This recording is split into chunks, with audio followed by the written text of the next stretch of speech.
तार भैया देखे तो मर्डर का दिन बुरा न समझी भीतर भीतर चढ़ा खड़ा। हां रवे शादी करम अब ना मतलब भाई रही तो भैया करे तू तो दवाई हो ना ई ठंडा है पियल नु तो सब शरीर ठीक हो जाई। अच्छा सुनो, सब्सक्राइब करने के बाद ना घंटी बजा देना।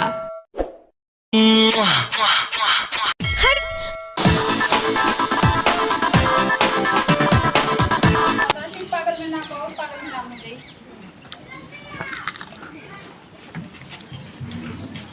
करवा दुखा का ना दुखात नहीं खेलूं। चल कितना दिन के बाद घर जाता पागल के नाम है।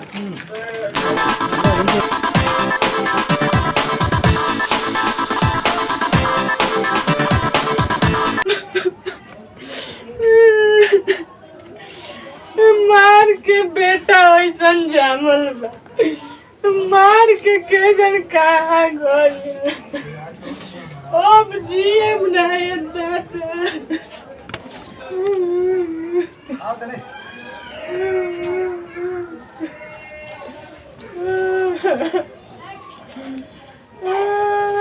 बुढ़ी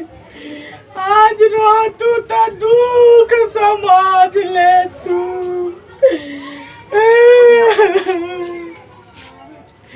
ए बूढ़ी आव ए बूढ़ी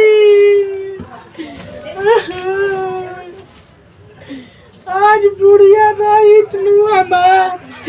तो एकनी के नाम मरता सा आज हमार बुढ़िया नहीं थे बड़ा दुख होता क्या करूँगा अच्छा तो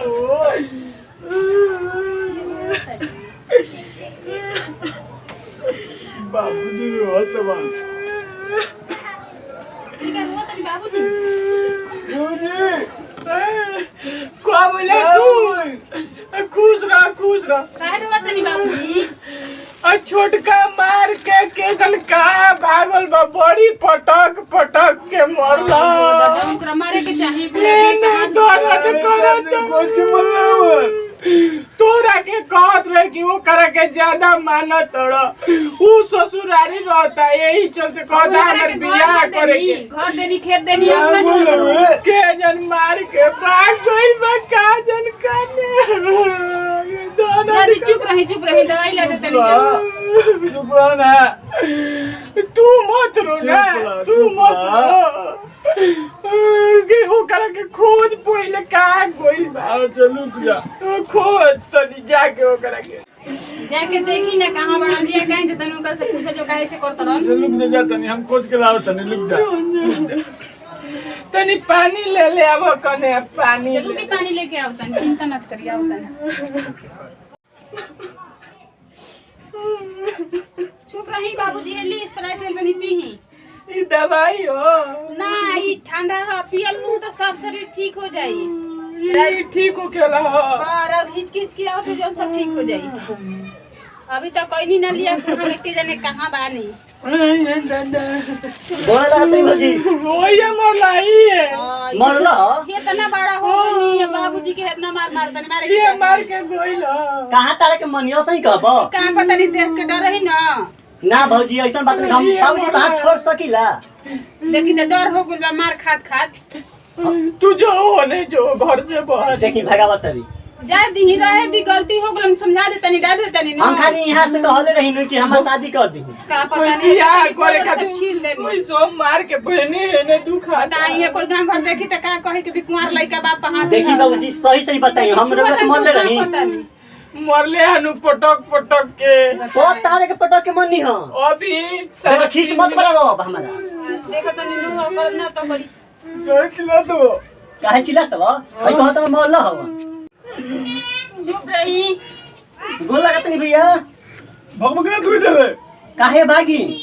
इनका मार के करो तो नोटंगी तू कहां इनके के मनी पूछो तो बोला तू मरले बा बहुत मरला ही नहीं कि पूछा के इनका ले करो तो भाई तू हम तो करो कहत हमरा के तो आदमी कहत बन पागल तारे के तू का बढ़िया का बड़ा तू जाके न रहत रह न ससुरारी न मेहर लेके तो हमरो से जाकर कर लगला तू झारे करत नहीं जैसे इनको तू तो इनका तो मन कर इनको कहत हो कि जाकर करत तू दादी लाठी था दिए देखो जे कुछ सुनो चुपचाप रह जा तू पहले क्या बताओ चाहता हम हो? शादी करबे या केना पूजा के शादी कर बियाह करी बियाह कह देली से शादी ठीक कर देले बनी 50,000 तिलक मिला था को भौजी हमनी के काल में बात कइले बनी जा तो हमरा से कहना फोन करके बोले रही तो ना बोलन जाके अकेले आके घर बाबूजी ले बतावन जे मेन बाबूजी ने कर जीवन है ओए हो बियाह के हो तो हां भौजी बड़ा बढ़िया है त मिठाई न अरे खिलाई हंस तनी हंसी न बाबूजी रोतन बाबूजी के पहले तू बारे का के तू बोल रहा तू छोड़ दो बाबूजी छौके लगत तू मत हमरा के तू जो मार के इनका क्या करो तो तुरंत ही अरे मम्मी तू सही बात हो नहीं बिना मार ले ई ना रही कहतली सब चूतर उतर छील देले बा मार के बताई है सब बतो से बात करे के चाहिए कहां दिखाई त कहां चूतर छिलाई आ देखब लोग हम दिखाई से चूतर कहते बताओ नहीं तो उठा के पटकले हो कहां चूतर दिखाई छोड़ नहीं के छोड़ नहीं के काहे देखी छोड़ सब छील देले बा बाबूजी हम तो हमरा बोला मिल ले मार के बोलो तब कहां मम्मी है इनके असही रहतो नहीं रोत त हुनके ना कोई रह जाता रोज नहीं कौन तो हिंगे ना सोचो तो हमनु रहतो सन हमरे के खाना बना के खिलाई तो जा सब देखा बाबूजी के लेल बनी में एको नहीं खेती रोतनी के का खाती एको नहीं खेती के का खाती तू रोत मोरले हो ओकरा खातिर रोतनी हम कहां ये खातिर रोतनी देखा सपना में मार देले हो हम ऐसे ना मार सकीला सपना में भगवान सपना में कोई मारे ना बाबूजी रोई हन सपना में मोर लाए तो सपना में देख ले बन भाभी यही चलते ये इतना एथी कर सपना का देखी ना बाबूजी अब केकर सपना देखो सपने लगा तो देखला ही बरानी बुढ़ापा में सपना जवान बड़े बढ़िया से सपना होता है जवानी में सपना तू देखो तड़े कि मारा तड़े बुढ़िया के सपना बताओ तनी जी रोज बुढ़िया के सपना में बौरालम बाबू के ना रही बौरालम तो जा ना तू बियाह कर जा असही कर लो जा तू बियाह कर कैसे कभी शिकायत करवाई घर के तब तू ये चाहत एकदम तो ये पागल होई। बन एकदम पागल यही चल पागल पागल कहला सुन तू तू का बियाह कर तू का हो हमारा के पागल कहत हम पागल है हम जे पागल पैसा बोला देले संता बानी नु एगो बारन न इनकर शादी करा दे जी सास मरिया दम ही पगला के बोला साथे साथे इनको का पगल है हमारा से तोर बियाह ना हुई हम तारा से बियाह ना करम तू जो हम तारा से बियाह ना करम बाबू से बियाह कर पूरा फैमिली रो सब पागल है का है जी हे भगवान ये तो ना भी कहानी हां कि हम तोरा से बियाह ना करम तोर हमारा से तोर बियाह ना होई हमारा में पैसा नहीं कहे खे कि तोर बियाह हम ना कर त हमरा से हां बियाह ना तो हां हम ना करो देख ली हमारा ना, पैसा ये रह लड़की हनी करौरा से पसंद नहीं खाना बुझा तो सब पागल हो गई ये पागल आई नहीं को के आ तोरा की हां ये देखा ना का कलाई बनी देख ली कितना खुश बड़न शादी करे खातिर और बबुआ जी अरे वो ये पहले हम आ बाबूजी ये पहनी हन भगवान हमहू काई मौत एगो एगो पागल महाराज पहनली हन एगो दानिश मियां पहनली हन ठीक बा ना तो हई हमारा खाती हो बाबूजी अगर आ जाए बाबूजी हमारा खातिर हां बाबूजी हैं? तो खुश बनाए में तो कर दे बियाह हई हमारा खाती ले हां कर दे को हां मार के लाइलो हई हमारा खाती अरे जा मोले के लड़का से होला चले होला ना गलती सही पेन के देखी हां हाँ, पेनी पेन के पेनी का कब गाड़ी कर जाई एकरा बियाह में हां 14 गो बकरी हां आ 15 गो भैंस हां आ बैल से हेंगा अच्छी मिनिया तो हम कहते में 16 को गदई के हाँ वो ठीक रही ठीक है सनु हाँ आ एकरा बियाह में नु एकदम धूमधाम से एकदम चरावते खियावते ले जाएगा बारात चार गो मुर्गो बा में और मुर्गा नु बोरे तो बढ़िया से हाँ ऐसे ऐसे बारात आ गइल बा बारात आ गइल बा आ गुरहाथी में नु गुरहाथी में जानत नु क्या चढ़ी तोरा के एकदम रखबे तो सड़ी ना खइबे तो भरी ना ऐसा चीज चढ़ावी जानते का का हो नारियल नारियल हमरे के चढ़ी हाँ तो बे नारियल नारियल के ना पड़ो बाबूजी बे नारियल के कोनो शुभ काम ना होखे तोरा के बारी कैसे तो बताओ तनी तो बे ये नारियल तो मैं कहती हमरा के बताई तो हम ये का के बढ़िया पंडित जी के बुला के हां दिन रखवा तेरा रोवा तनी का है ऐसे कि बाबूजी सब बोली ना ऐसन के ह ऐसन के ऐसन के ह अरुआ के पास रहत रही तो नहीं का जाने करो हमर तो एकदम भेजे काम नहीं करत तू सुनत का अरे बाबूजी देख भाभी देख मारतो ना यही पर हमर किस अरे पर बुढ़ा को नि हाथ उठा तनी ठीक है न कर लड़का पागल बड़न तो ई सुनत नहीं खेनु सुनत नहीं नहीं ना। ना तू घाव को लगा देनी तो ई हम कहत नीनु एकरा के बुढ़ारी में रौरो में पावर पड़ ठीक हो तन के बुढ़िया के सपना में सपन दोस्त देखत रह हां बात सही बरवी पेनहनी अनु पावर आइल ह ओय हो जा काई का सुन आ जौन कहत नी उहे सुन हां तो तन पतोहिया के फोटो देख लो भाभी दिखाओ तो फोटो देखाओ कन्या देखाओ तो देखिएगा लड़की दिया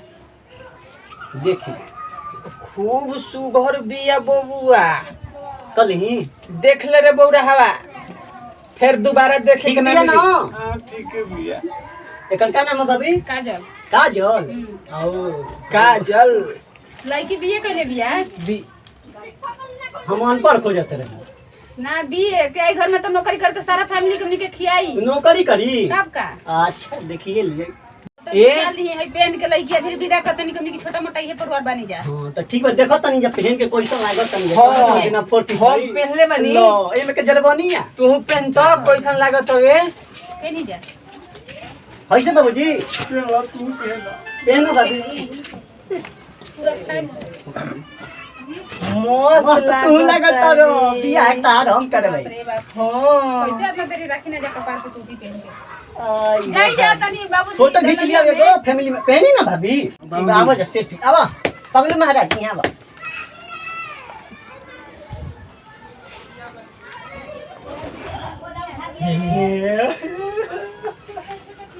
अब तलबिया होई इतना पर तारे खाती लड़की कुंवारा जियो सब बाबूजी जाई ना बकरी तनी हम बांध दे हम आरोरा तनी जाई घर में आराम करन तले आवे तनी जाय से तो से चलता बड़का तनी कुछ इनका चॉकलेट ले बन भगवान जी के हमार भौजी अच्छा है हई हई रख लेवे दे हां दो ना लेटा दी तो ओजना कैसे पहन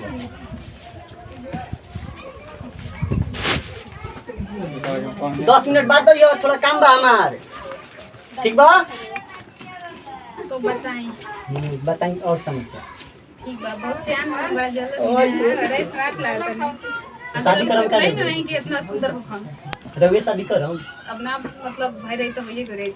तू तो पागल मिलल बा तो पागल मुंह में का शादी ठीक कर दिल वाली दोस्त है ना धोखा कैसे दे सकता लड़की के पसंद पड़ी ना हां ठीक है भाई लेकिन ये हम ठीक पढ़ल भी है तो पढ़ल हो तो का हो गई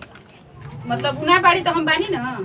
तो नंबर ये समझदारी से काम चलाओ जा नंबर घर ले लेके बात कराओ फिर मिले के मन कर दे मिले के मन कैसे भाभी हो तो ना मिलवा सकलू मिलवा सकता तार फ्रेंड नहीं है हाँ तो मतलब शादी होई तो ब्याह ही नहीं है बियाह है नंबर दे तनी बात कर ले हां ली नंबर आ भेंट कहिए करें भेंट कहिए कराई बुला देब कहियो एक दिन आज चलो जा का ना हाथ ना जल्दबाजी आज चलती जा दी हम नंबर वा डाल करते अभी तू ना रहू हम तो उनको मने ना लगत हम कभी कभी सोचत रहेंगे जवान में देवर हमरे पीछे लगे हैं हम जानत रहू तार से कबो प्यारो आ जाए ओ पहले ना बोलेला पहले को आदले रहती जब से हमारे तार हुई भैया देखें तो मर्डर का दिन बुरा न समझी भीतर भीतर चढ़ा कर हां हां अच्छा तोहरी पास में रहला हमरा पास रहतन तब ना जाने कोई से तो बोल ही ना दे बोलन ओइ जो हां तब का हम बुझात नहीं खे न घर में रखलक बुको गो आई हो राम ऐसन बात का यही चले त हमरा से कहतू ना बतिए मतलब रौरा से बतियाई तो मतलब नहीं के रख ले कोई के जब नहीं के बतिया तो रख ले बन हां तबे ना खाली नहीं की त कहां से रख ब्लैकमेल कर देने का ना ना वो बात नहीं खे मतलब बतियावत नहीं की त का कहूं चली तब चले के घरे कुछ खाना बना दे ओ आयो ले का बड़ा ऊपर से कुछ ज्यादा ही का करता नहीं के टपक जा भगवान जी देला हम फुर्सत से इहो बनेली बड़ा बड़ा तब तक कमाल के बनी जना ले ली दी इतना तो प्यार से देता नहीं तो ले इतना शर्मा दे तो होट करम का आयो दादा चली ना ले चले के चले के अरे मर्दे कहाँ जाता मजा तनी हम चलो हेनावा जाओ तू कहां रहो बंगाली भैया हेनावा ए हेनावा बाबूजी टाइम देखो सब कोई आवता भौजी पे हम बैठ जाता अभी का वन लड़की वाले से हाय देखा बतियावत रहता है मेरा से रिकॉर्डिंग चली बा फायदा उठाओ हाँ। हाँ फायदा नमस्कार प्रणाम आदाब हम बंगाल टाइगर अपना टीम के तरफ से फिर से प्रणाम करतनी तो आप लोग देखनी जाए वीडियो कैसा लगा कैसा ना और इंदु जी से बात करी जा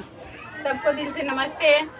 और हम लोग का वीडियो देखकर बताइए कमेंट कीजिए कि हम लोग का वीडियो कैसा लग रहा है अगर गलत भी लगेगा तो भी कमेंट कीजिए कि हम लोग का कुछ देखें या कुछ करें कुछ गलत होता है तभी तो आप लोग कमेंट करेंगे तो हम लोग उसको सुधारेंगे अपना प्यार दीजिए इन लोग का वीडियो का पूरा सब्सक्राइब लाइक कीजिए कि बढ़ाइए मतलब हम लोग यही ना चाहते हैं सपोर्ट कीजिए दिल और से लाइक कीजिए और आप लोग के वजह से हम लोग का देख मोनेटाइज हो रहे हैं गया देवर जी के जवान मेहरारू दीवारे हैं फिर भी ये हमारे फौजी बाबूजी बन बने तनी हैं। रोनो कुछ बोल दी आहे बुढ़ाऊ बुढ़िया के प्यार में टोपी पागल पहनाते हैं इनका जवानी चढ़ जाता तनी बोल और दे सबसे पहले अपना भोजपुरिया टीम के तरफ से प्रणाम करतनी और हम आशा ना पूर्ण विश्वास करतनी कि रोरा सबे के जैसे प्यार दुलार मिलता सपोर्ट मिलता प्यार वे प्यार है तो बुढ़िया हाँ, हाँ। कुछ भी बनाना में आती है बुढ़िया मैडम तो खाली है। तो ऐसा ही आप लोग के देखे के मिली बहुत सारा वीडियो अभी एक भौजी निकल दू गई हम और यहाँ के भी बहुत पहले भी काम के लिए बनी तो ठीक बा। ऐसे ही बनाए रखिए आप लोग प्यार। इसलिए क्या कहें, हम लोग आप लोग का सपोर्ट से हम लोग का सब कुछ अच्छा है। तो जय भोजपुरी जय समाज।